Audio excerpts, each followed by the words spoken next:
Today we're talking about Nine Inch Nails' new EP album, not the actual events. Nine Inch Nails is an electronic, industrial, hard rock, and metal project. And the reason why I call it a project is because there's never really been an original lineup to this group, band, project. The only person that has been with the project ever since the start is Trent Reznor, who originally created this project in 1988. Reznor got his inspiration to combine harsh electronics with hard rock and metal from bands like Ministry and Skinny Puppy. These bands, again, probably got their inspiration from acts in the 1970s like David Bowie, Devo, and Kraftwerk. But in comparison to the early outlets of this industrial genre, Nine Inch Nails and Trent Reznor managed to carve out his own genre, his own niche within this type of music. What is so unique about Nine Inch Nails music is that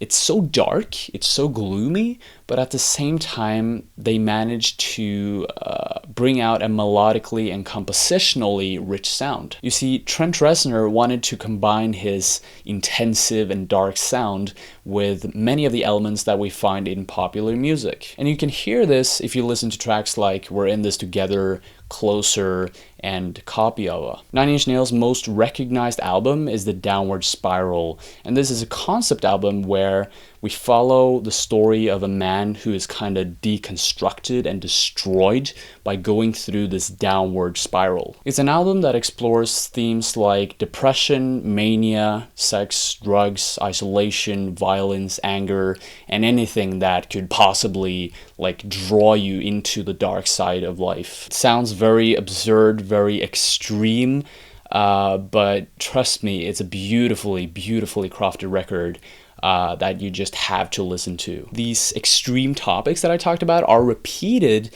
in many of the other albums that Nine Inch Nails have produced, but it's not as dense and as unique as you'll find it on this record right here. Anyways, let's look into the actual EP that I'm going to review here. I have a tendency to talk too much about the story, I think, and the other albums. But anyways, there are 5 tracks on this EP that ticks in on about 21 minutes, I believe. Branches and Bones is the first track, and the beat here that we hear in the start really reminds me a lot of the track Everything from Hesitation Marks. And it also really reminded me of some older music that Nine Inch Nails have created, so I didn't really feel like this is a track that is going in any new direction. Kind of like it a bit though. I have to admit that. It's kind of the next track is called Dear World, and it really reminds me of something from the album Amnesiac. It reminds me of the opening track on Amnesiac by Radiohead. So go and check that out. It's a big similarity there. Throughout almost the whole song, there's this intense melodic loop that goes over and over. Trent delivers some very low vocals. You can't really make out what he's saying here. So you kind of want to lean in and really listen to what he's saying because, I don't know, I couldn't figure out what it was. What I also found really creepy about this track is that voice that you hear in the start of the track and at the end of the track that's saying, yes, it seems like everyone is asleep. Or, yeah, I think that is how it goes. Trent Reznor occasionally rises his voice in the verses, I think, and you can actually make out what he's singing here. But sonically, this song is not that interesting. There's not an interesting melody or drive to this song, so I didn't really take the time to look into the lyrics because I think the sound is just, I don't know. That is what matters, and if I don't find it interesting, I don't want to look into the lyrics. That's how it is. She's Gone Away is the next track, and this is a very slow-paced, repetitive song where the beat basically goes over and over and over throughout the whole song almost. In addition to Reznor's creeping and clean vocals, we can hear this distorted guitar that comes in and out during the verse here and there. Before the chorus, we can hear Trent singing with this very ghostly voice.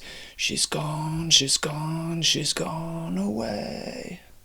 Yeah. And while listening to this, you can hear that there's a lot of noise building up in the background. And then Trent adds these very whiny screams, which makes the whole song very tragic and sad and I don't know, a bit weird. The Idea of You is the next track, and here we have a guest appearance of Dave Grohl on the drums. And to be honest, the drums sounds amazing. They perfectly like fit together with the other synths, the vocals, and I don't know, it's just great. The song starts out with this chopped up, distorted guitar that kind of goes out through the whole song, like that.